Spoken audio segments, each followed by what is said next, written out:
Assalamualaikum warahmatullahi wabarakatuh. Yang terhormat Ibu dosen Apoteker Mira Febrina, MSc, dan teman-teman seperjuangan. Baiklah, kami di sini dari kelompok 6 akan mempresentasikan hasil diskusi kami, yaitu tentang sistem muskuloskeletal. Nah, sebelumnya perkenalkan, nama saya Irza Amelia dengan NIM 2201115.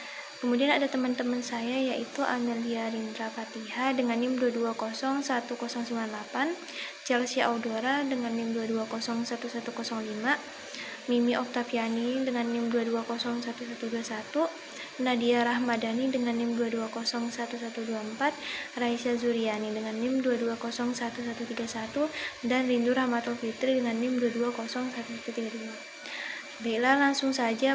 Sistem muskuloskeletal merupakan kerangka tubuh manusia yang terdiri dari tulang, sendi, dan otot, yang berperan sebagai penyangga, penggerak, dan pelindung tubuh. Sistem rangka manusia adalah rangkaian tulang yang memberikan manusia bentuk, struktur, gerak, dan perlindungan. Manusia terlahir dengan 300 tulang. Berikut keterangan tulang-tulang yang menyusun kerangka manusia.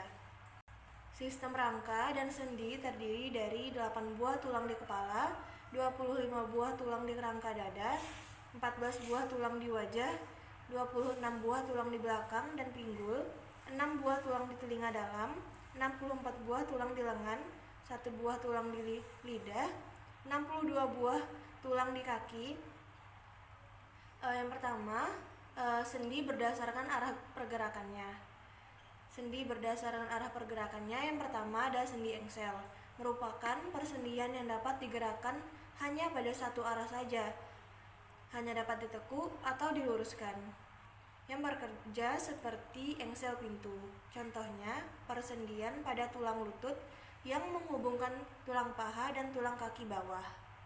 Yang kedua, sendi pelana, yaitu persendian yang dapat digerakkan kedua arah, yaitu muka belakang dan ke samping.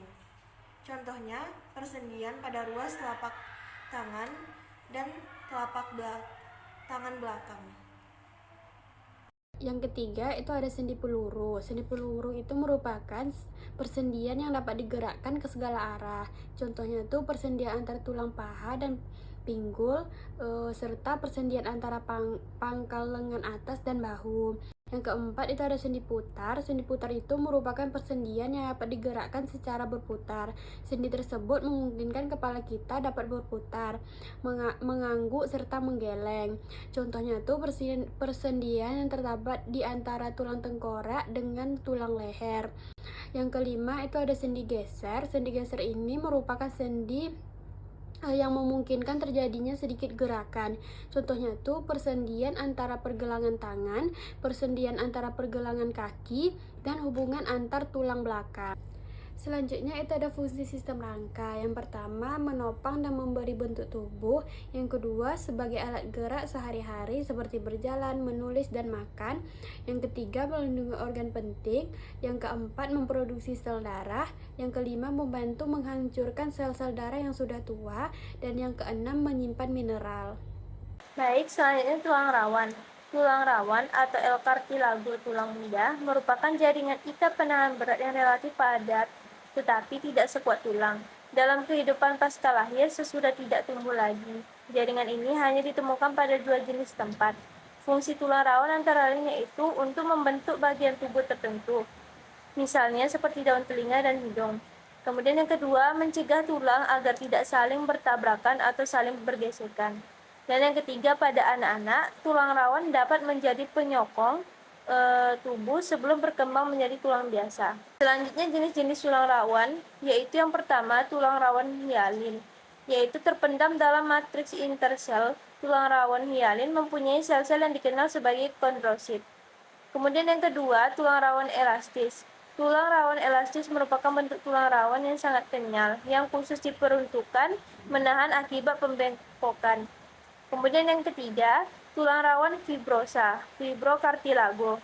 Fibrocartilago dengan mudah dipelajari pada tempat tertanamnya tendo pada tulang rawan. Selanjutnya tulang, di mana beberapa klasifikasi dapat diusulkan untuk memisahkan subtype tulang. Secara keseluruhan, ada 5 jenis umum tulang manusia: panjang, pendek, datar, sesamoid, dan tidak beraturan. Dan 2 subtype arsitektural, tulang kortikal dan trabecular. Fokus topik ini adalah pada struktur mikroskopis dan komponen tulang yang berbeda. Baiklah, di sini saya akan menjelaskan bagian klasifikasi tulang, yang dimana berdasarkan bentuknya tulang terbagi menjadi 4, yaitu tulang pipih, tulang panjang, tulang pendek, serta tulang tidak beraturan. Pada manusia, dalam tubuh manusia terdiri dari 5 jenis tulang, yaitu tulang panjang, tulang pendek, tulang pipih, tulang sesamoid, dan tulang tidak beraturan. Selanjutnya, matriks tulang. Matriks merupakan gabungan protein dan karbohidrat yang mengikat sel bersama atau membagi satu jaringan dari yang lain. Matriks tersusun atas serabut-serabut dan bahan dasar. Matriks merupakan salah satu jaringan pengikat yang bekerja sinergis dengan sel-sel tulang dalam pembentukan dan pelekatan antar jaringan tulang. Selanjutnya, sel-sel tulang itu ada 4. Yang pertama yaitu osteoprogenitor. Osteoprogenitor terletak di luar membran atau prosteum. Sel ini berasal dari mesenkim embrio, akan ada sepanjang hidup pasca kelahiran dan dapat mengalami pembelahan meiosis dan memiliki potensi untuk berdiferensiasi menjadi osteoblast. Lalu yang kedua itu ada osteoblast. Osteoblast berasal dari sel osteoprogenitor dan berkembang di bawah pengaruh bone morphogenik protein atau BMP. Osteoblast memiliki diameter antara 20-30 mikrometer dan terlihat sangat jelas pada sekitar lapisan osteoid di mana tulang baru terbentuk. Ramadhani Putri dengan NIM 22011124. Di sini saya akan melanjutkan materi. Yang ketiga ada osteosit. Osteosit merupakan sel tulang yang telah dewasa dan sel utama pada tulang yang berperan dalam mengatur metabolisme seperti pertukaran nutrisi dan kotoran dengan darah. Osteosit berasal dari osteoblast yang berdiferensiasi dan terdapat di dalam lakuna yang terletak di antara lamela-lamela matriks pada saat pembentukan lapisan permukaan tulang berlangsung. Yang keempat ada osteoklas. Osteoklas adalah sel raksasa hasil peleburan monosit atau jenis sel darah putih yang terkonsentrasi di endosteum dan melepaskan enzim lisosom untuk memecah protein dan mineral di matriks ekstraseluler. Osteoklas memiliki progenitor yang berbeda dari sel tulang lainnya karena tidak berasal dari sel mesenkim, melainkan dari jaringan meloid yaitu monosit atau makrofag pada sumsum tulang. Osteoklas bersifat mirip dengan sel fagostik lainnya dan berperan aktif dalam proses resorpsi tulang. Baik, selanjutnya itu ada jaringan tulang, di mana secara histologis tulang itu dibedakan menjadi 2 komponen utama, yaitu pertama tulang muda atau tulang primer. Jari tulang ini berupa anyaman sehingga disebut sebagai woven bone. Merupakan komponen muda yang tersusun dari serat kolagen dan tidak teratur pada osteowoven bone terbentuk pada saat osteoblast membentuk osteoid secara cepat seperti pada pembentukan tulang pada bayi dan pada dewasa ketika terjadi pembentukan susunan tulang baru akibat keadaan patologis. Yang kedua ada tulang dewasa atau tulang sekunder.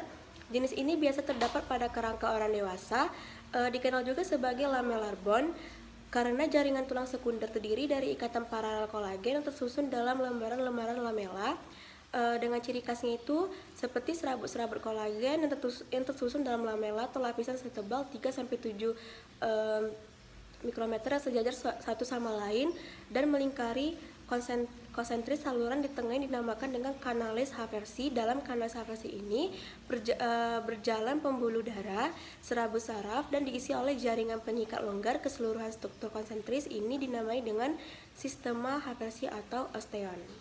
Baik, selanjutnya itu ada fungsi tulang. Yang pertama itu sebagai penunjang dan pemberi bentuk tubuh, kemudian pelindung alat-alat vital tubuh, contohnya otak, jantung, paru-paru, dan seterusnya. Kemudian kayak penyusun rangka tubuh, kemudian tempat pelekatnya otot, tempat pembentukan sel darah, dan terakhir tempat penyimpanan mineral yang kalium dan fosfor. Baiklah, selanjutnya saya serahkan kepada pemateri berikutnya. Perkenalkan, nama saya Raisa Zuryani dengan NIM 2201131. Selanjutnya ada pertumbuhan dan perkembangan tulang. Yang pertama, perkembangan tulang. Bagian kerangka terbentuk selama beberapa minggu pertama setelah pembuahan. Pada akhir minggu ke-8 setelah pembuahan, pola kerangka terbentuk di tulang rawan dan membran jaringan ikat dan osifikasi dimulai. Perkembangan tulang berlanjut sepanjang masa dewasa. Bahkan setelah mencapai pertumbuhan dewasa, perkembangan tulang terus berlanjut untuk perbaikan patah tulang dan untuk remodeling guna memenuhi perubahan gaya hidup. Osteoblast, osteosit, dan osteoklas adalah 3 jenis sel yang terlibat dalam perkembangan, pertumbuhan, dan remodeling tulang. Osteoblast adalah sel pembentuk tulang, osteosit adalah sel tulang matang, dan osteoklas memecah dan menyerap kembali tulang. Ada 2 jenis osifikasi, ada intramembran dan endokondral. Selanjutnya ada pertumbuhan tulang. Tulang tumbuh memanjang di lempeng epifisis melalui proses yang mirip dengan osifikasi endokondral. Tulang rawan di daerah lempeng epifisis di sebelah epifisis terus tumbuh melalui mitosis. Kondrosit di daerah sebelah diafisis menua dan mengalami degenerasi. Osteoblast bergerak masuk dan mengeraskan matriks untuk membentuk tulang. Proses ini berlanjut sepanjang masa kanak-kanak dan remaja hingga pertumbuhan tulang rawan melambat dan akhirnya berhenti.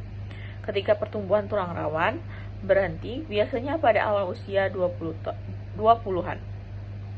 Lempeng epifisis mengeras sepenuhnya sehingga hanya tersisa garis tipis epifisis dan tulang tidak dapat lagi bertambah panjang. Pertumbuhan tulang dipengaruhi oleh hormon pertumbuhan dari kelenjar hipofisis anterior dan hormon seks dari ovarium dan testis. Selanjutnya ada sifat dinamis tulang. Yang pertama itu efek latihan pada tulang. Walaupun tampak keras seperti batu, sebenarnya tulang adalah jaringan yang hidup dan dinamis, yang terus-menerus mengalami proses regenerasi yang dikenal sebagai remodeling tulang.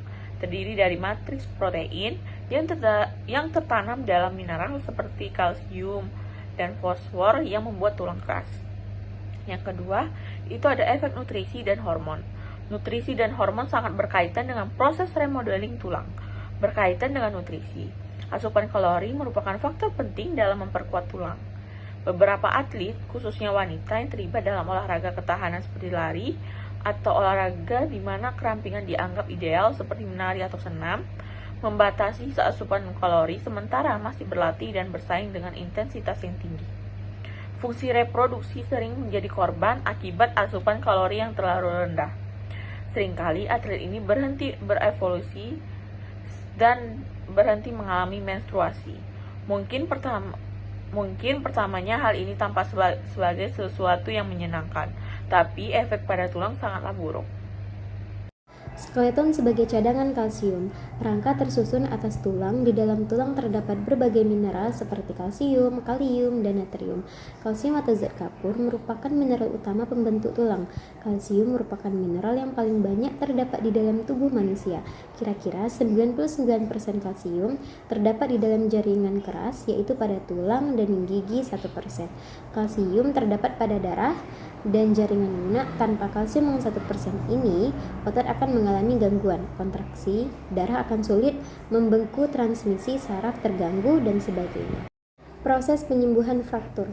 Penyembuhan fraktur secara garis besar terdiri atas 2 kombinasi proses, yaitu intramembranous dan endokondral. Proses endokondral dimulai ketika periostom robek ketika terjadi fraktur, sedangkan pada proses intramembranous dimulai terbentuk soft callus hingga hard callus. Penuaan sistem tulang. Penuaan adalah konsekuensi yang tidak dapat dihindarkan. Menua atau menjadi tua adalah suatu proses menghilangnya secara perlahan-lahan kemampuan jaringan untuk memperbaiki diri atau mengganti dan mempertahankan fungsi normalnya sehingga tidak dapat bertahan terhadap infeksi dan memperbaiki kerusakan yang diderita. Proses menua bukan merupakan suatu penyakit, melainkan suatu masa atau tahap hidup manusia, yaitu bayi, kanak-kanak, dewasa, tua, dan lanjut usia. Proses menua dapat menyebabkan berkurangnya daya tahan tubuh dalam menghadapi rangsangan dari dalam maupun dari luar tubuh.